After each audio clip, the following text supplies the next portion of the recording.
Okay, so dito na tayo sa last part, which is yung optics.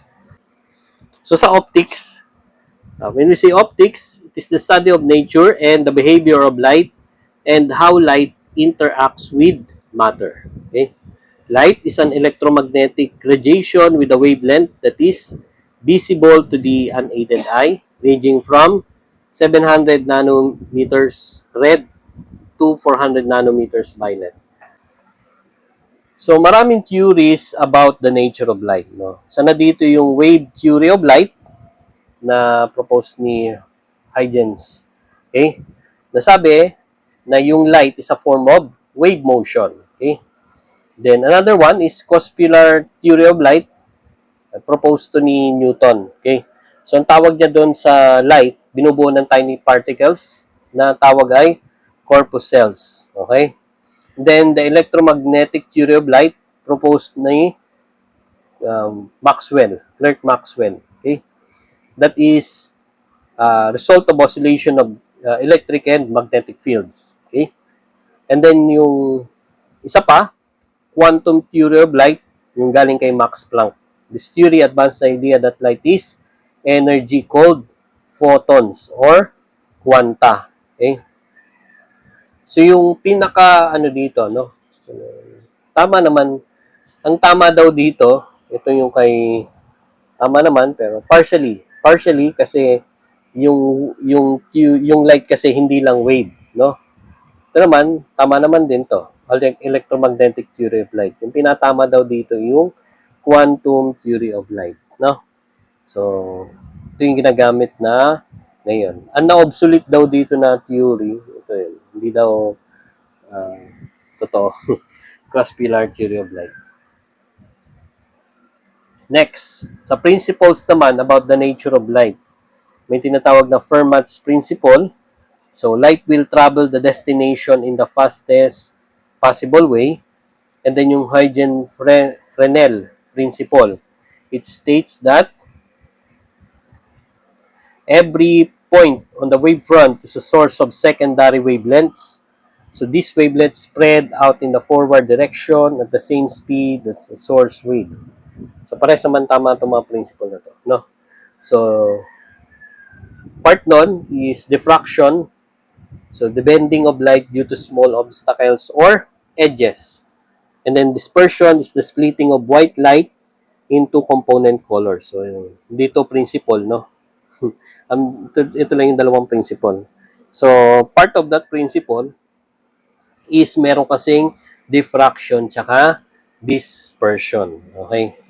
So, ito yung white light splitting white light into component colors. Okay? So, of course, yung diffraction, nag-bend yung light due to small obstacles or edges. So, kaya, nag-matter yung diffraction tsaka dispersion doon. Okay? So, reflection of light. So, when we say reflection, it is a phenomena of wave motion in which a wave is returned after impinging on the surface. Okay? So, kung mapansin nyo dito, yung incident ray, tumama dito sa um, mirror. So, nagre-reflect kasi dito yung mga yung light, no? So, and then ang tawag doon sa nag-reflect na light is reflected ray, no? So, sa laws of reflection, the angle of incidence is equal to the angle of reflection, no? Yung angle of incidence, ito yung angle between the normal to the uh, reflected surface, no? And then the incident ray. And then yung angle of reflection, it is the angle between the normal and the reflected ray. So, equal daw yon kapag sa laws of reflection. And the incident ray, the reflected ray, and the normal lie on the same plane on the reflecting surface at the point of reflection. So, nandito lahat sila sa uh, same plane. Okay? So, next. So, sa types of reflection, it could be regular or irregular. When we say regular, specular or specular reflection, no? Specular reflection is when the angles of incidence or the angles of reflection are all equal. So, usually, smooth yung surface nun. Pero yung isa, irregular or diffused reflection. It is when the angles of incidence or the angles of reflection are not equal kasi nga rough surfaces yon, no? Kung saan tama, no? Hindi reflective yung surface. And then sa refraction of light, refraction, it is the bending of light rays as they obliquely from one medium to another medium of different optical densities. So magkaiba yung ibig niyan sabihin dito sa dun sa sa diffraction. Bending of light din yun, pero ito kasi dumaan ng dalawang magkaibang medium. Yung diffraction dumaan sa sharp edges, mga ganun. Okay? So, nag-bend siya. So, dito, let's say for example, air, pagdating dito, water na to, no? So, nagbe-bend yung light. Okay? Nagbe-bend yung light rays. Okay? So, when we say refractive index, that is yung letter N, in a given material, it is the ratio which relates the speed of light in vacuum, okay, to the speed of light in the medium, B. N equals C over B, that is equal to, or it is equal to wavelength of light in vacuum divided by the wavelength of light in medium. So, yung ratio na yon is the refractive index. Okay? So, sa refraction of light, ito yung usual na lumalabas sa problem, mga refractive indices. So, take note, yung vacuum tsaka air, almost the same, 1 and 1.003.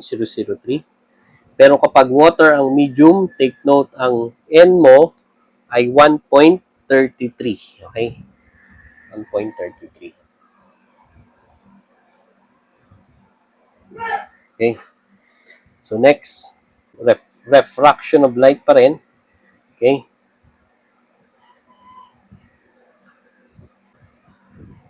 So, loss of refraction. So, may loss din sa refraction. So, when a light ray passes obliquely from less dense to a more dense medium, so it is bent towards the normal, no? So, halimbawa ito, no? Kung kukumpara natin yung material A and material B, so, mas less dense, ito yung more dense, okay?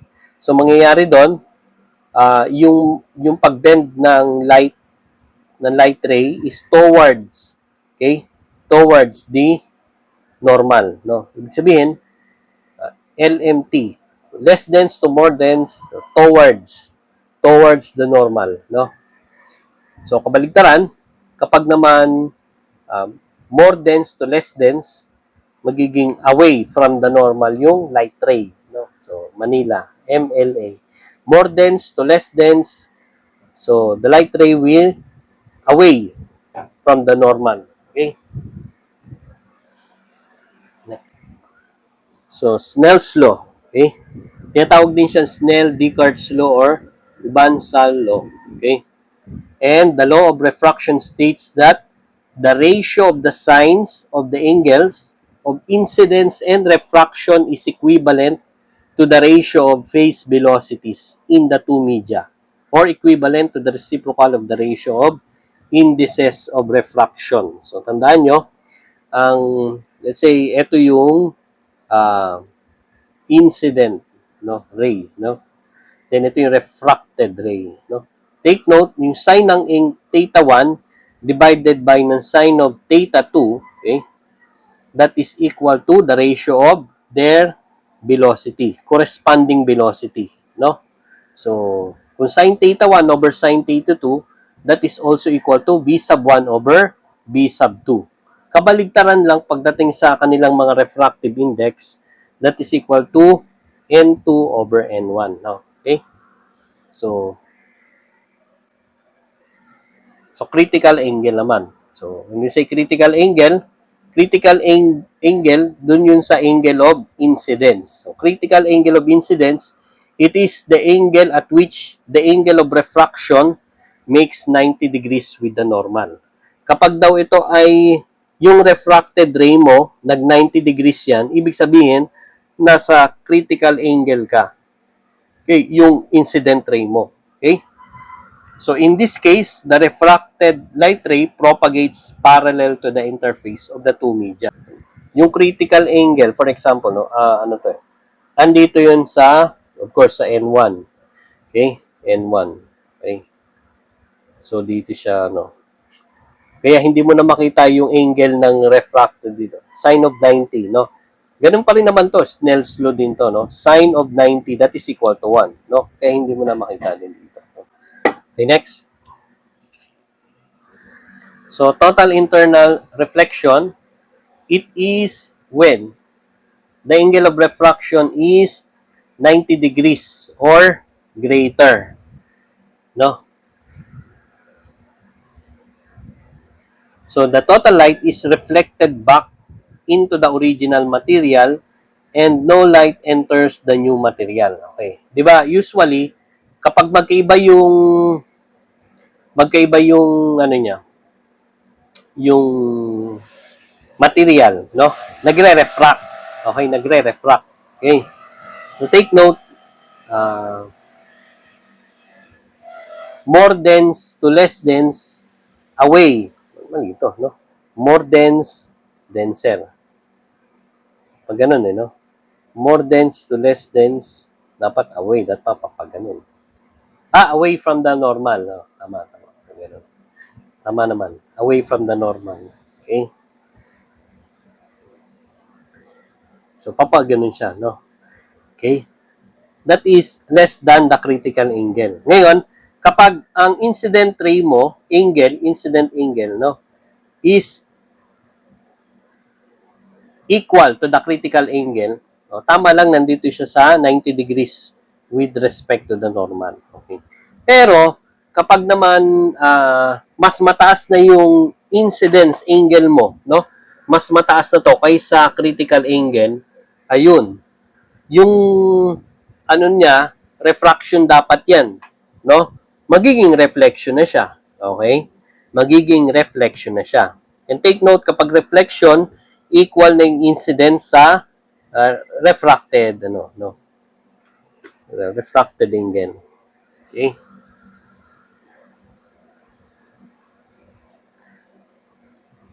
Kaya yan yung tinatawag na total internal reflection. Okay? So, dapat sa refraction siya na naging reflection. Okay? So, solve tayo ng problem.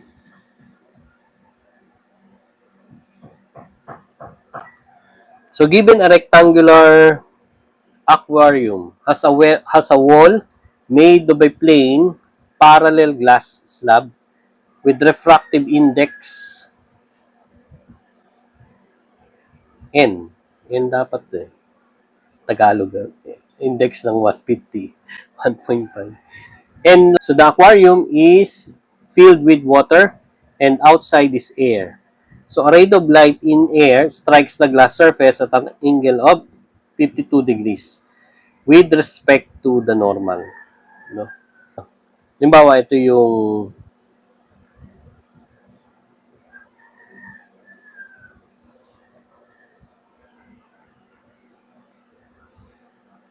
let's say, ito yung air, then ito yung glass. Okay? Okay? So, this one, may tumama light ray, and then glass, let's say for example, ganito. No? Okay.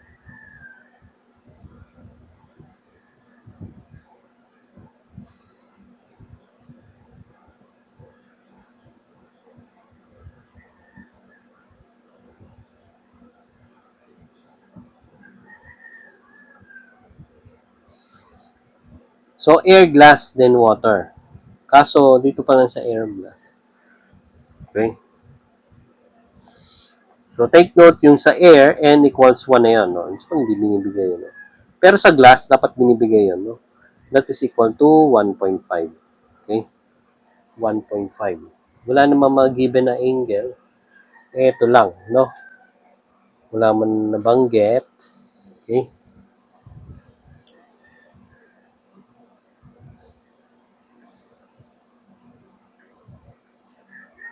So, ito yung 52 degrees. No? 52 degrees. Ray of light in air strikes the glass surface at an angle of 52 degrees with respect to the norm. So, that would be sine of theta 2 all over sine of theta 1. So, kabaligtaran dito kapag dating sa refraction. N1 over N2. Kapag refractive index, kabaligtaran. So, sine of 52 times N1, 1. Divide 1.5. So, arc sine answer equals. So, this one is 31.69.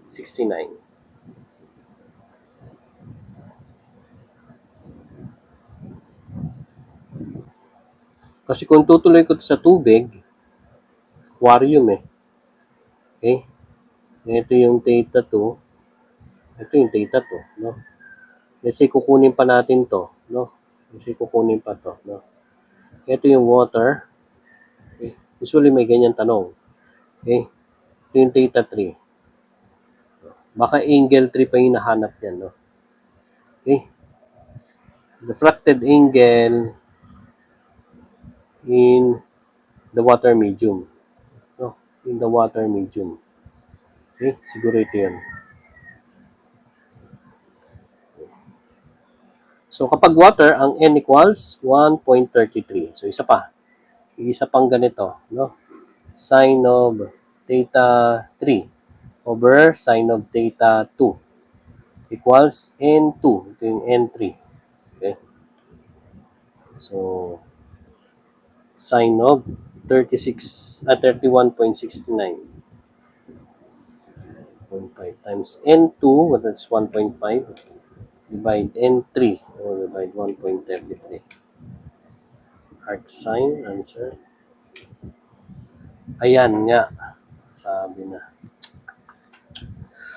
36.33 degrees. Okay? Okay, ganito yung pagkakaano kasi yan. No? Usually, pag may ganitong tanong sa mga aquarium, dumaan ng tatlo yan. No? From air, dumaan ng glass. So, nag-refract yung light and then diretso sa water. Yung hinahanap dyan, usually, yung angle, refracted angle dun sa in the water. Yun sa water. Okay? Ano yung refracted angle in the water medium? So, yun. Of course, yung N, hindi na given yan sa iba. Air is 1, ang water 1.33. Usually, ang binibigay dyan yung glass 1.5. No? So, by Snell's law, compute natin yung theta 2, no? yung refracted angle sa glass. Pero hindi pa tapos yon kasi pag kinontinue natin yung refracted light ray dyan, so ito naman, i-compare natin yung Snell's law again, dito para sa glass tsaka ng water. So, makuha natin dyan, theta 3, yung pangatlong angle na to, that is 36.33. So, ayusin ko na lang to pagdating sa, i-edit ko na lang to. No? So, letter B. Okay? Naintindihan, class? Okay, next. So, yun. So, given a beam of light originates from a source located underwater and travels toward the water-air surface. So, determine the critical angle at which the light will just begin to no longer pass into the air. So, but instead, be completely reflected back in the water. Okay? Mm-hmm. So, critical angle, no? Okay. So, solution. Sabi, ang critical angle, so sine of the critical angle is equals to, so beam of light originates from a source located underwater. Dito, ano ba ito? Water. Ito yung water, then, syempre, dito yung air, no? Pero, critical angle hinahanap natin, so, nandito mapupunta yung refracted ray. Okay? So, critical angle. Okay? Anyway, given naman yung ano natin dito, no? Uh, mga ano, yung N sa water ay sa air 1, kapag sa water that is 1.33. Okay? That is equal to 48.75 degrees. Okay?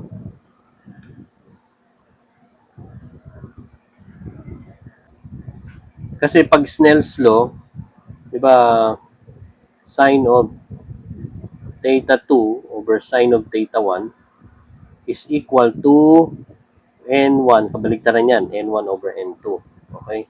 Yung critical angle, ito yun eh. Ito yun. No? Then ito magiging 90. Sine of 90 degrees. Sine of 90 is 1. So, ibig sabihin, ang sine ng critical angle is N2, tama, N2 over N1. Ito dapat. Okay? So, that is letter B, 48.75. Okay? Okay, so dito na tayo sa lens. Okay? So, lenses. Last two kasi lens tsaka mirrors to, no? So when we say lenses, it's a transparent substances bounded by two non-parallel surfaces or by one plane surface and one curved surface. Okay? That forms an image by refracting and focusing light passing through it. Okay? So, transparent substance siya, pwede daw non-parallel. Two non-parallel. Bakit non-parallel? Eh, kasi naka-curve to, no? So, pwede rin to, straight, pero ito yung isa, curve ulit. So, curve parehas, no? Okay. So, ibig sabihin, may iba't ibang klaseng, ano yan, no? Lens. Okay? So, pwedeng convex or tinatawag na converging lens. So, pag sinabing convex o converging lens, kapag tumama ang light ray dyan, so, yung yung ray na yon nagko-converge siya sa iisang point, no? Kaya tinawag siyang converging lens. So, convex. Okay? Conve converging, no? Convex. Okay? Saan ba tatandaan 'yon, no? Sa lens, pag convex, converging lens. Okay? Kasi kabaligtaran 'yon later on pagdating sa mirror. Okay? Kapag kung sinabing convex, kapag mirror, spherical mirror, nagda-diverge yun. Kaya hirap tandaan pag sinabing convex, converging. O pagdating sa spherical mirror, magkaiba yon, diverging yun. No? Wag. Basta convex, pag lenses lang, no? Convex or converging lens. So it is thicker at its center. Tama naman, no? Kasi ganito, no? Tama, no?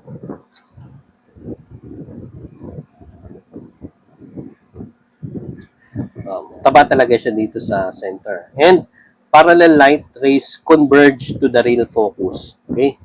So yung mga lens niya, yung ginagamit ng pansunog minsan eh, no? Yeah, nagpo-focus kasi yung light ray, yung ano ba, sun ray. Meron tinatawag na biconvex if both surfaces curve outward, no? Ito 'yon, no? Tama ba? Biconvex, curve outward, no? Plano-convex if it has one flat surface. Ayan, may flat and then yung isa, ayan, plano-convex. Okay, to biconvex. Then yung converging meniscus, if one surface curves inward and the other curves outward. Ito 'yon, no? Yung isa inward, yung isa outward, no? Okay? Converging meniscus ang tawag doon. Okay? Okay. So, ito yung isang type ng lens, yung concave lens, no? Tinatawag din siyang diverging lens. So, thicker naman siya at its edges, no? Kasi slim siya dito, eh, no? Okay? So, may iba pang type yon, plano concave lens. So, pwede rin yung isa flat, yung isa concave. And then the other one is double concave lens. Okay? Double concave. Okay? So, yun. Ito yung ano, no, plano concave, no? Then ito yung double concave lens. Okay? So tandaan nyo, pag lens concave, diverging lens. Okay? So pag sinabing diverging, So, from a given, ito yung mga light rays, no? And hindi siya papunta sa isang point, no? Kalat-kalat siya, no? The diverging, no? Diverging lens. Okay? So, paano ulit tatandaan, no? Dito na lang, diverging. Kasi, again, kabaligtaran pagdating sa spherical, pag diverging, convex yun, no? Okay.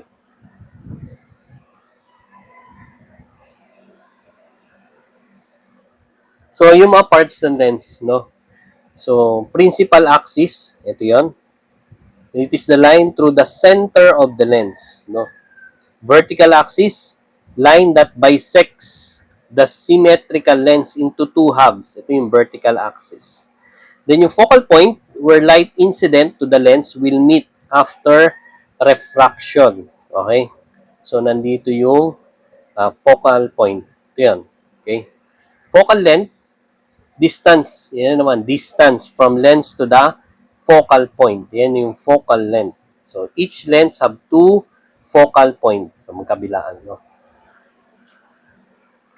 So, yung ginagamit natin dito na equation is tinatawag na lens mirror equation. So, kung bakit siya tinawag na lens at mirror equation, kasi pareha siyang ginagamit dun sa lens at sa mirror. Okay? So, kaso may catch, no? May mga plus or minus yan. So, kailan magiging plus or minus yan? Yung sa F. So, 1 over F, focal length yon, no? So, hindi, so, minsan hindi binabanggit kung converging, no? Diverging. No? Minsan binabanggit concave lens, convex lens. Pag sinabing concave lens, o alam mo dapat kung ito ay diverging or converging. Kasi doon nakasalalay kung positive o negative siya. Okay? So, madali kapag plane mirror kasi infinite. Okay? Infinite lang yon. Okay? Then, this O, that is the object distance. So, laging positive yon. Okay? The object distance is always positive. Ano yung isa pa nagbabago ng sign? Could be positive, negative. So, tandaan nyo yung D sub I, that is the image distance. No? No, for example, ito yung object, tapos nakaharap siya sa dito sa lens. So yung image distance, ito yung kinalabasan sa kabila, no? So actually yung image distance pwedeng bumabalik dito, no? Halimbawa, pwedeng virtual, etc., no? Pag sinabing positive, yung image ay real tsaka inverted, no? Tandaan nyo, real and inverted. Okay? So, usually real, no? Sabihin real, positive na 'yon. Sabihin inverted, positive na 'yon. If the image is negative, meaning that is a virtual and upright, nakatayo. Okay? Upright, yung kabaligtaran na inverted, no? Upright, no? So, virtual, kabaligtaran na real yan, no? So, negative. Pag sinabing virtual, negative na yon. Sinabing upright, negative na yon. Okay? So, real image in lens, that is object and image, is in the opposite side. Okay? Magiging real siya, yan, kapag mag-opposite side siya ng lens. Virtual siya sa lens kapag ang object and saka image nasa same side. Okay? Let's say, nag-reflect siya dito, nandito siya. So, virtual yon, no? So, if the image distance is greater than the object distance, that would mean bigger. But image distance is less than the object distance, that is smaller. Okay, ganun. Okay. Regardless kung ito ay upright or inverted, no? Okay. So for example, no, ito ay object distance. Ito yung image distance, no? So mas malayo, mas mataas yung image distance. Okay? Kapag mas mataas yung image distance, so ano daw? Bigger. Tama naman. Bigger yung kakalabasan. No? Na inverted nga lang. Okay? So, yun. So, power to the lens, it is the amount by which the lens can change the curvature of a wave. It is equivalent to the reciprocal of the lens focal length. So, pag tinanong ano yung power, that is 1 over F. That is, yung unit niya ay diopter. Sabi, diopter. Okay? And this is the lens maker's equation. Okay? So, ito yung gagamitin natin for lens lang, no? Okay? So, ang formula niya is 1 over f, that is equal to n minus 1. So, ano yung n? That is the refractive index. Okay? Ano yung refractive index ng lens na yan? Okay? Times 1 over R1 minus 1 over R2. Ano yung R1 tsaka R2 na yon? Ito yung mga radius of curvature niya. Okay? So, R1 and R2, these are the radius. Okay? So, halimbawa, convex lens yan, no? Yung R1, ito yon, dun sa left. Then, yung R2, dito sa right. Yung, kapag convex lens, yung R1 ay positive, R2 ay negative. Ang daming tatandaan dito. Kapag plano convex lens, so yung R1, positive, and R2 is infinite, no? Infinite. Okay? And then, pag concave lens, R1, negative. Pabasa concave, no? No, mga pag ganito, no? Negative, no? Negative. Then, positive naman, yung mga to, ganito, no? Positive. Okay? So, dito ay infinite. Pag flat, infinite. Then, positive. Okay?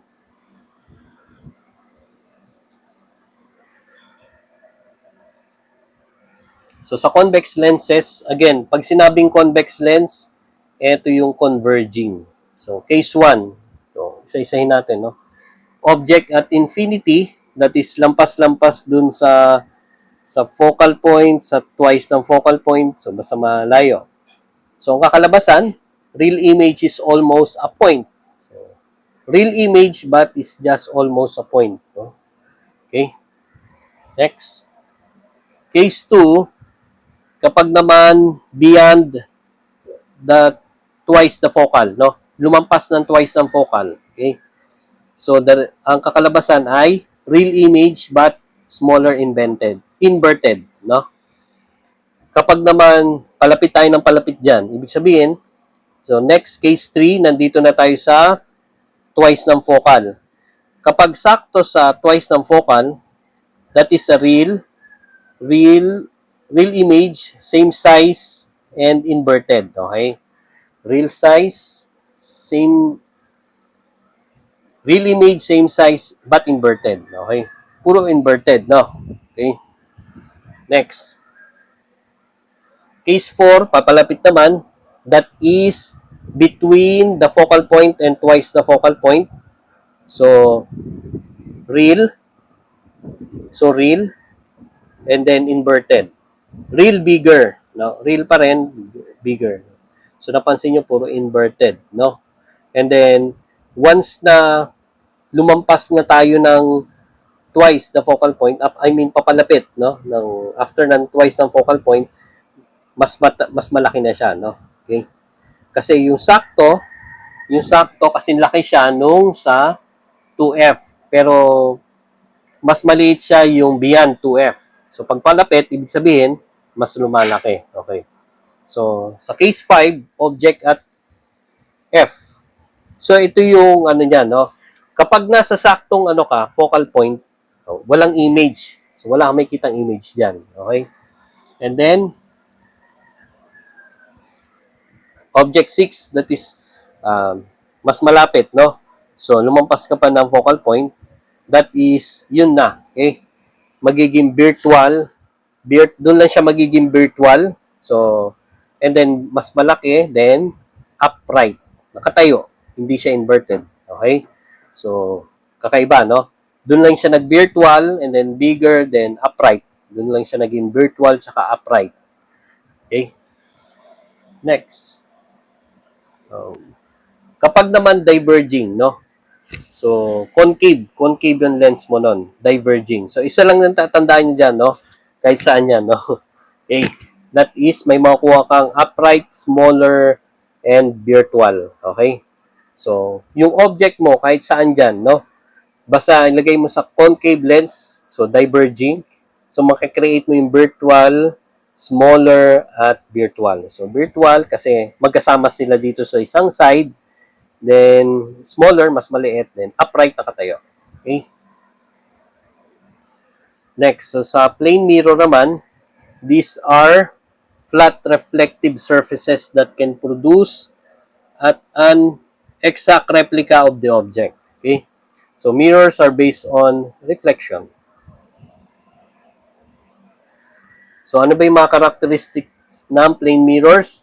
Number one, it produces virtual. The second, the presence of left-right reversal phenomena. No? Yung nagsalamin ka, tinaas mo yung kanan mo, pero sa virtual mo, left hand yung tinaas niya. So, yan yung left-right reversal. Then, images produced are of the same size as the object. Images produced are of the same distance as the object. So, kung malapit ka, ganun din kalapit yung virtual mo. Okay? Okay, sa last part, that is the spherical mirror. Okay? So, it is a mirror which is the shape of a piece cut out of a spherical surface. Okay? So, it could be a concave and a convex. Okay? Ito yung sinasabi ko sa inyo, no? Kapag concave spherical mirror, converging mirror siya, no? No? Pag concave mirror, converging siya. So, pagdating kasi sa lens, ang concave, diverging, no? And then, kapag convex, that is a diverging mirror, no? So, sa kabaligtaran sa lens, kapag convex, that is converging lens. Okay? So, then, yung parts ng spherical mirrors, principal axis, it is the line through the center of the sphere passing through the mirror. The vertex or pole, point the mirror where where it meets the principal axis. So, ito yan. Focal point where light incident to the mirror will meet upon reflection. So, dito nagpupunta lahat sa focal point, no? Pero yung focal length, ito yung distance ng pole to the mirror. Ito yung distance ng pole dun sa focus. Okay? So, and then yung radius of curvature, it equals the radius of the circular arc which best approximates the curve at that point. Okay?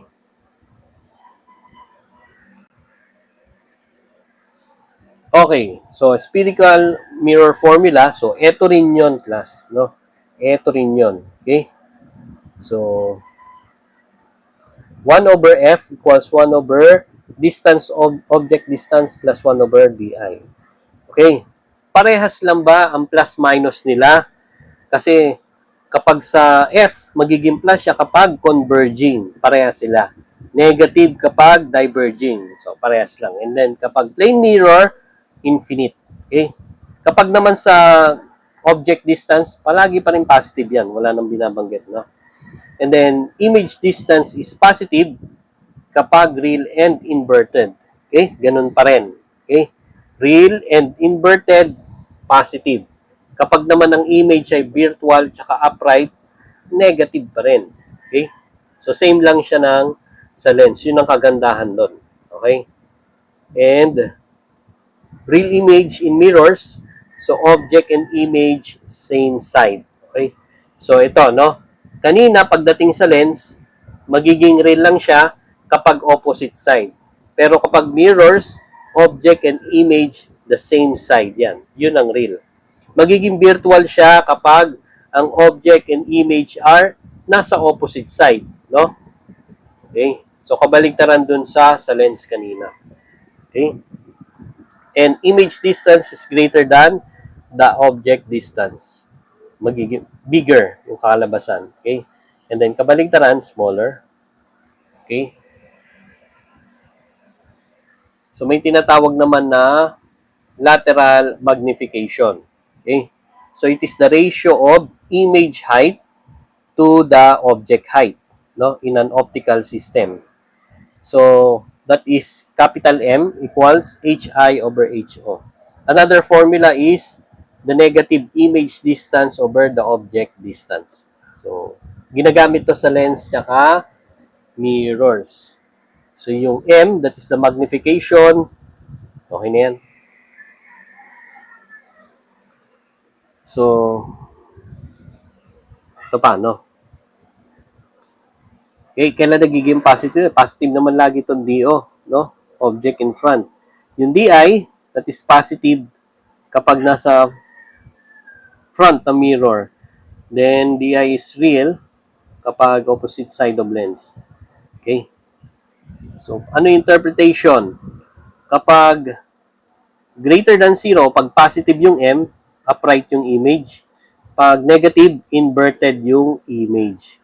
Kapag naman ang value ng M ay greater than 1, so enlarged, ibig sabihin.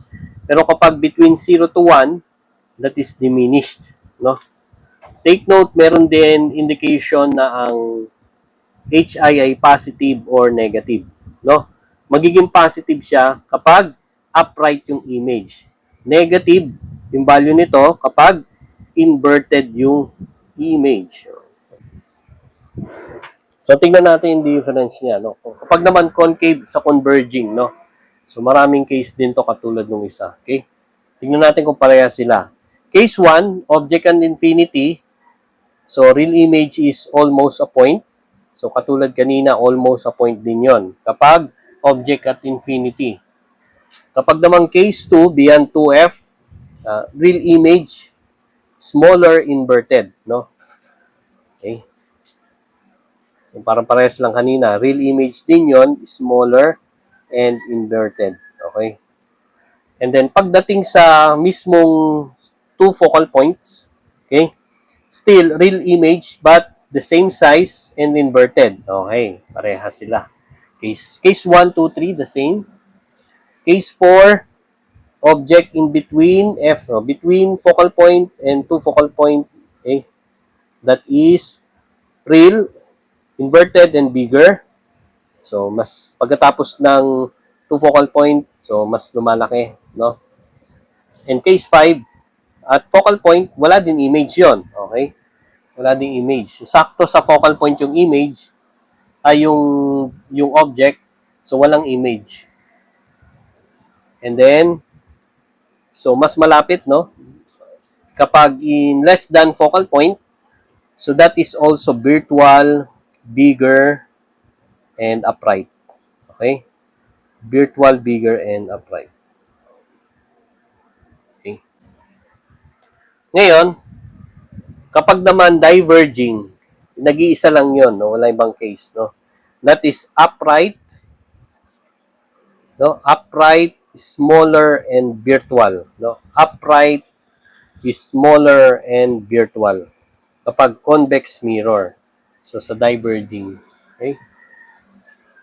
So, nilagyan ng summary yung concept sa lens and mirrors. So, para makita nyo yung differences. Okay? So, sa converging lang to, no? Converging, no? O, pag diverging, parehas. Upright, smaller, virtual, o USB. Okay? Pag converging, ayan, no?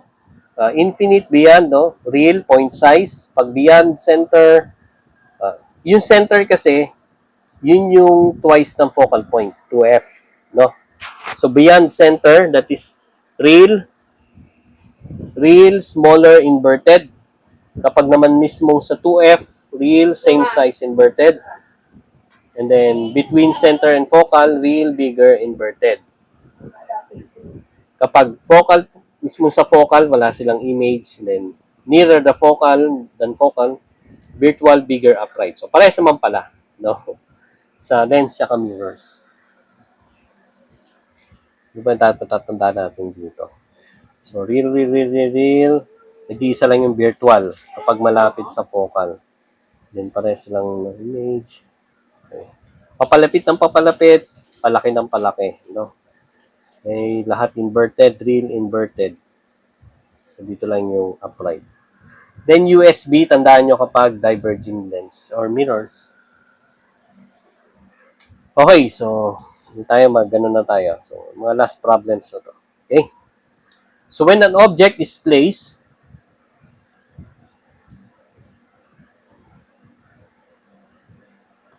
When an object is placed in front of a plane mirror, the image is a plane mirror lang to, no?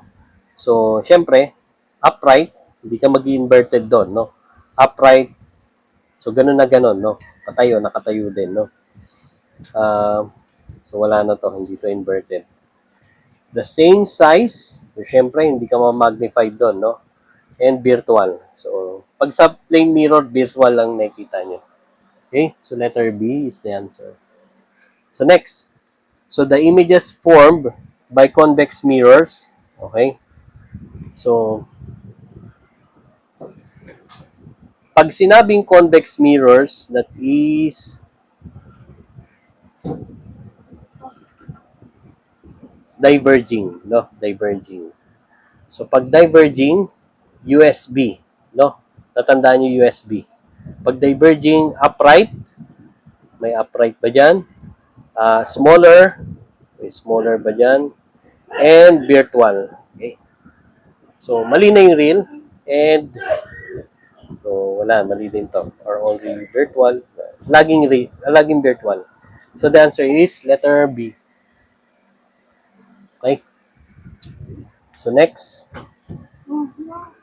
An object is placed 90 centimeter in front of a concave spherical mirror with a focal length of 30 centimeter. Which of the following best describes the image? Ito, solve na to, no? Okay? So, yung 90 centimeter, yan yung D sub O, no? 90 centimeter. Okay? Usually, hindi sila meter eh. Naka-centimeter sila eh. Kaya kahit hindi na natin i-convert to, okay? Kasi lahat yan naka-centimeters. Okay? Focal length, that is F equals 30 cm. Ito lagi itong positive. Ito babantayan natin. Is it positive or negative? No? So, check lang natin kung converging. Oops, walang binanggit kung converging. Pero take note, concave spherical mirror. Okay? So, maring tinandaan mo kung converging o diverging, pero hindi binanggit. Binanggit, concave, convex. Hindi nakalito din, no? Siyempre, kapag concave spherical mirror, that is a converging, no? Converging. So, it should be positive, no? Positive yung gagamitin natin dyan. Okay? So, which of the following best describes the image? Okay, check natin. So, solve lang natin dito yung image distance, no?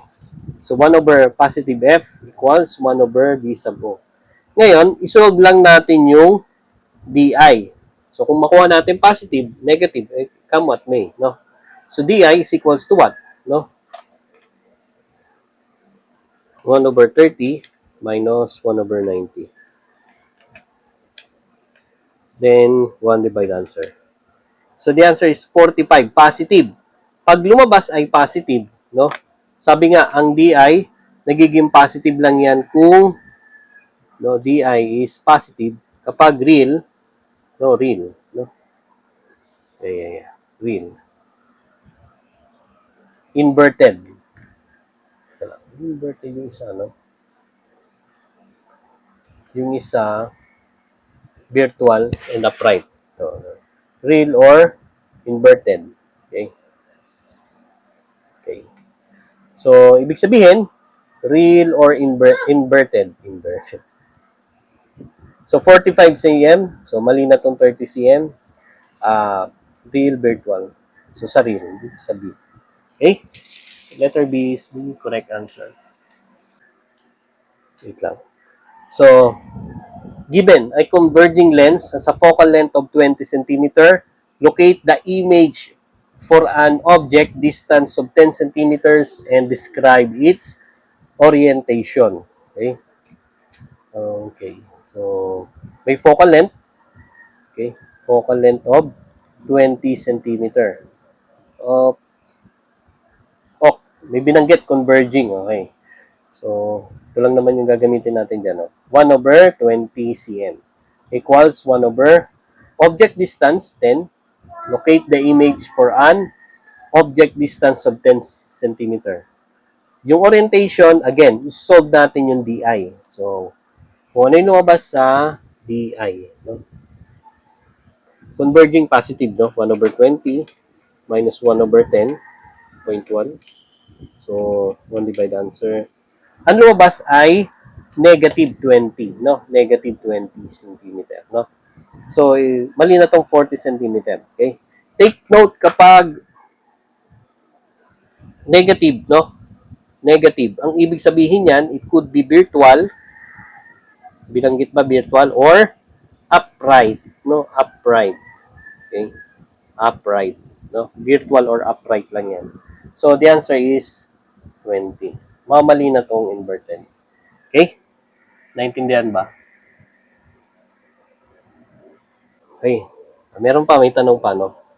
So, a tiny insect is placed 4 centimeters in front of a convex spherical mirror with a radius of curvature of 12 centimeters. Okay? Which of the following best describes the image? May given na radius of curvature. May given na, pag sinabing place 4 centimeter in front, no? Ang given na yan ay distance, object distance yan. That is equal to 4 centimeters, no? Then yung radius of curvature, R, equals that is 12 centimeter. Okay? So, dyan, makukuha natin yung focal point, no? That is equal to, tandaan nyo, ang radius of curvature ay kalahati, no? Kalahati ng radius. Radius of curvature is twice ng focal point. Okay? That is 6 centimeter. Okay? Ang tanong, positive or negative ba yan? Pag convex spherical mirror, convex, diverging yan, plus. Okay? So that, negative dapat yan. Negative. No? Negative. Okay? Negative. So, F equals negative 6 centimeter. No? Okay?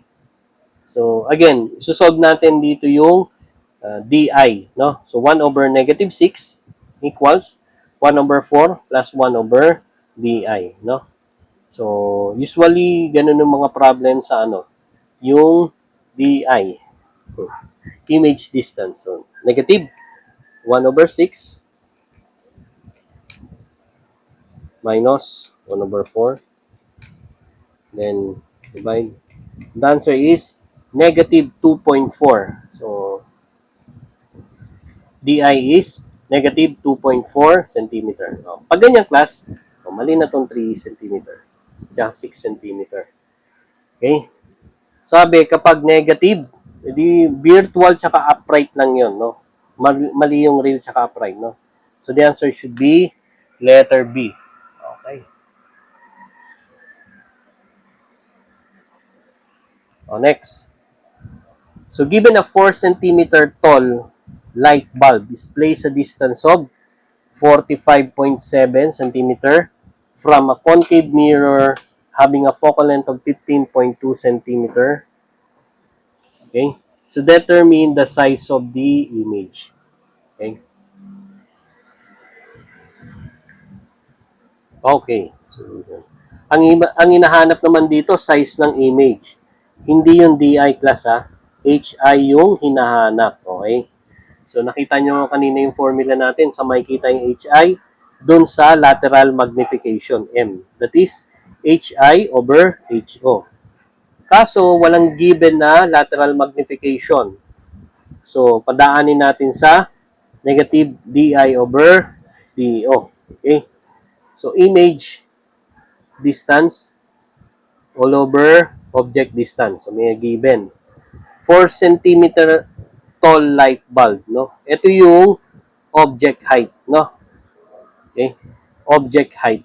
That is, HO equals 4 centimeter. Okay? Then, ito, 8 DO yan. DO, that is 45.7 centimeter. Okay? From yung focal length, that is 15.2. Okay? So, isosolve natin yung DI dito. Okay? So, 1 over F ulit. Ang tanong, ano ba ito? Positive F? Okay? Concave mirror. Mirror, concave. Converging yan, no? Concave mirror is converging, so positive. 1 over 15.2 equals So, converging yan, converging.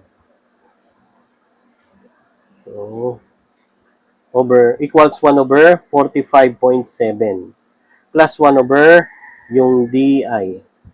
So, sorry. DI. Solve natin.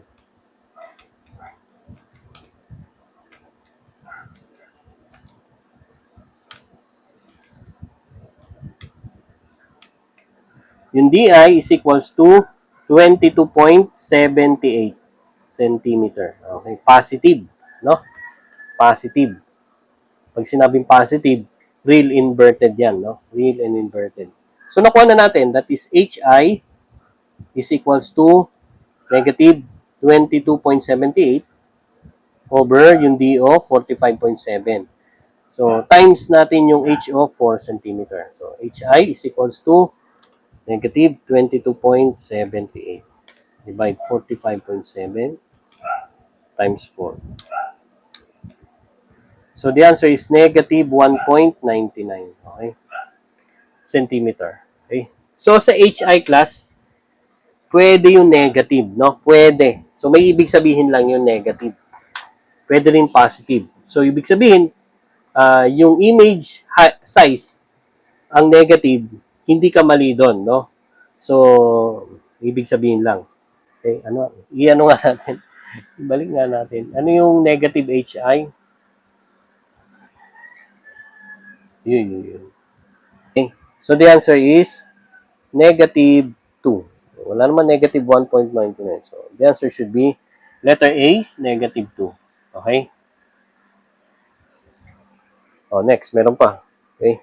So, given a convex rear view mirror on a car has a focal length of negative 0.5 meters. A car behind is located 8 meters from the mirror. What is the magnification of the image? Okay. So, may magnification na given. Yung magnification na hinahanap naman. Formula niya, again, negative DI over DO. Okay. So, may given tayo. Ano yung given? Focal length ang given. Negative. Siya na nagsabi, negative 0.5. And then, okay, car behind, that is object distance yan. Okay? 8 meters. Naka-meters yan. Naka-meters.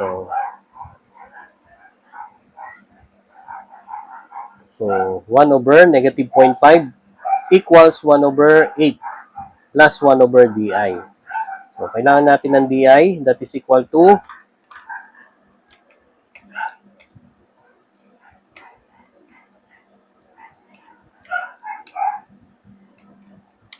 yung DI natin ay negative.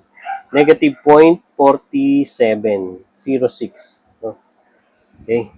Negative 0.4706. So that yung M equals negative 0.4706 all over DO, 8 meters.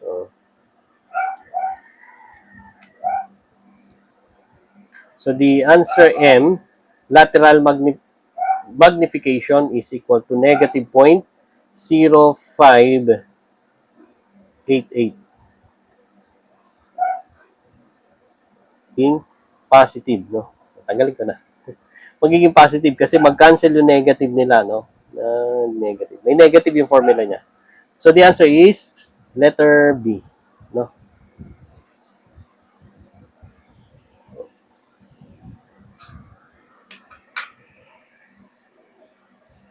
Okay, so last siguro. Ay, meron pa. Sorry. Next. So given a glass plano-convex lens has a refractive index of 1.6. Lagay na natin 1.6 N. The curved surface has a radius of curvature of 20 centimeter. Okay? So R is 20 centimeter. Okay? So determine the focal length of the lens. Okay? Plano-convex. Di ba pag ganito yun? Okay. So, plano-convex of the lens. Okay? So, kapag plano-convex of the lens, tandaan nyo kapag flat, infinity yan. No? Infinity. Kapag ganito, positive. no? Positive. So this is R1, this is R2. No? Okay? Infinite. No? So yung formula niyan, 1 over, ano yun? Lens-maker equation, 1 over F equals quantity N minus 1 times 1 over R1 minus 1 over R2. Okay?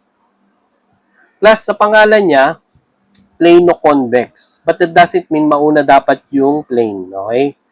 So, pag ganyan yun. No? So, yung R2 infinity, ibig sabihin, masisiro tong part na to. No? So, 1 over R1 na lang yan. So, yung 1 over, hinahanap yung F, focal length. No?